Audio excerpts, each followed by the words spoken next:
सांसद जी, आपकी राजनीति में अच्छी पकड़ रही है, आप कई बार सांसद रहे। अब कमजोर हो गई क्या? नहीं, आपने कहा पकड़ रही है, अब कमजोर हो गई क्या? सांसद जी, प्रशंसक आपके बढ़ है हरियाणा में। हरियाणा में प्रशंसक आपके बढ़। देखिए, प्रशंसक तो हमको लगता है पूरे देश में है। ये मंडल का मुख्यालय भी है, कमिश्नरी भी है, डीआईजी भी यहीं बैठते हैं। लेकिन इसके बावजूद अगर शासन ने कोई निर्णय लिया है कि बलरामपुर बने, तो उसके पीछे कोई न कोई ठोस आधार होगा। सांसद जी, विश्वविद्यालय को लेकर आपने अपना स्टैंड पहले ही क्लियर किया था, लेकिन बीच में जब नई खबरें आई कि गोंडा में बनने वाले एक जो खबर आई जिसको लेकर भ्रम भी था कि गोंडा में बलरामपुर, उसके बाद गोंडा के छात्रों ने जश्न भी मनाया, लेकिन उसके बाद फिर से क्लियर होता नजर आ रहा है कि बलरामपुर जा रहा है। ऐसे में छात्र बहुत उदास है यहाँ के। कुछ आपकी तरफ से इस पे प्रयास किया जाएगा या किया गया हो? मैं तो प्रयास कर रहा हूँ और इस बच्चे भी प्रयास कर रहे हैं। अब ये पूर्णतया मुख्यमंत्री जी के विवेक पर है और जो भी फैसला लेंगे वो सोच समझ करके लेंगे। छात्र संख्या गोंडा की अधिक है और ये मंडल का मुख्यालय भी है, कमिश्नरी भी है, डीआईजी भी यहीं बैठते हैं। लेकिन इसके बावजूद अगर शासन ने कोई निर्णय लिया है कि बलरामपुर बने, तो उसके पीछे कोई न कोई ठोस आधार होगा और ये पूर्णतया शासन के और मुख्यमंत्री जी के विवेक पर है। 2024 में कांग्रेस की क्या भूमिका होगी सरकार बनाने में? 2024 में क्या लगता है कांग्रेस की क्या स्थिति रहेगी चुनाव में? देखिए, कांग्रेस के नेता भ्रमित है। अभी इंडिया गठबंधन की बात चली, जोर शोर से 2-3 बैठकें भी हुई। अभी नीतीश जी का बयान आपने सुना होगा। अभी अखिलेश जी ने बोला है कि समय रहते मुझे पता चल गया, नहीं तो मुझे बहुत बड़ा नुकसान उठाना पड़ता। अब चुनाव होने दीजिए, चाहे जिसकी जो भूमिका रहे, भारतीय जनता पार्टी की सरकार बनेगी और मोदी जी प्रधानमंत्री बनेंगे। ईडी ने ऐसा दावा किया है कि कांग्रेस सरकार ने, छत्तीसगढ़ की कांग्रेस सरकार ने लगभग 508 करोड़ का घोटाला किया। हालांकि उस पर प्रधानमंत्री नरेंद्र मोदी ने भी कहा कि अब तो ये लोग महादेव को भी नहीं छोड़ रहे हैं। नहीं, मैंने वो बयान सुना है और ईडी ने एक घोटाला निकाला है, लेकिन इस समय बड़ी आसानी से ये लोग कह देते हैं कि ये चुनाव का समय है जी। तो क्या चुनाव के समय ईडी को अपना काम बंद कर देना चाहिए, पुलिस को अपना काम बंद कर देना चाहिए, सीबीआई को अपना काम बंद कर देना चाहिए, न्यायपालिका को ठप कर देना चाहिए? और हमको लगता है कि ये लोग फंस चुके हैं। 508 करोड़ का घोटाला महादेव ऐप के नाम पर, महादेव का वो भी उन्हीं के किसी आदमी ने बयान दिया है जी।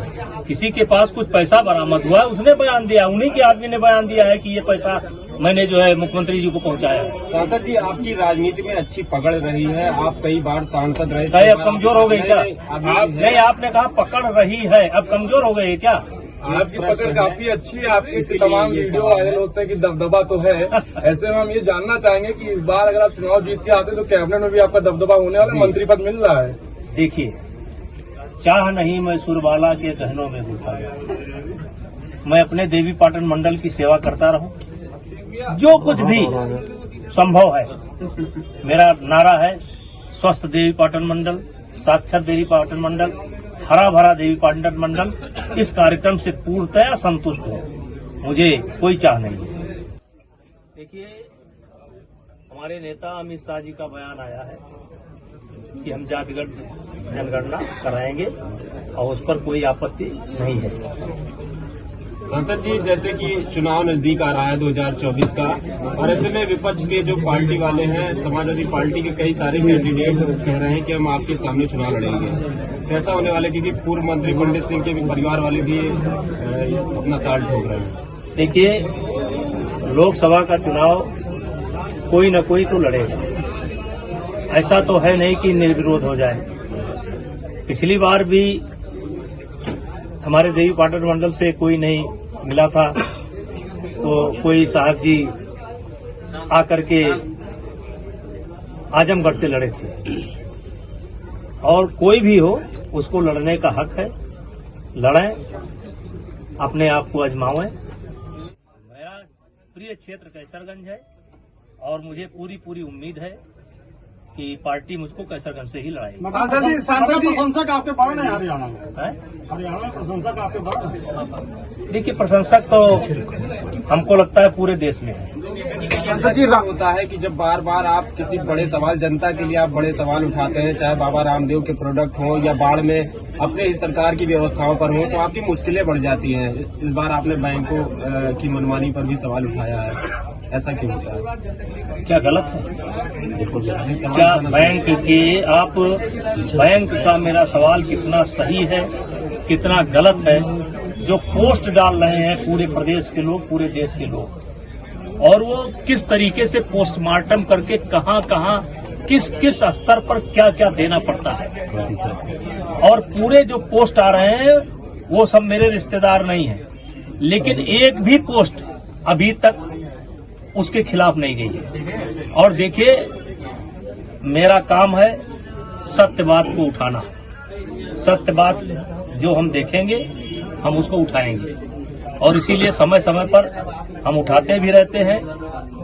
हो सकता हो किसी को दिक्कत होती हो, लेकिन हम किसी की दिक्कत के लिए नहीं पैदा हुए हैं। जो समस्या क्षेत्र की, जनता की हमें दिखाई पड़ेगी, हम उसको उठाते रहेंगे। और मोदी जी जो कपड़ा पहनते हैं वो 1 करोड़ का कपड़ा है, और वो कपड़ा इन 10 सालों में दोबारा नहीं पहने। आप क्या कहते हैं? राहुल गांधी के बयान को कोई सीरियस नहीं लेता है। काहे? मैंने सलाह दी है उनको योगा ज्वाइन करना चाहिए।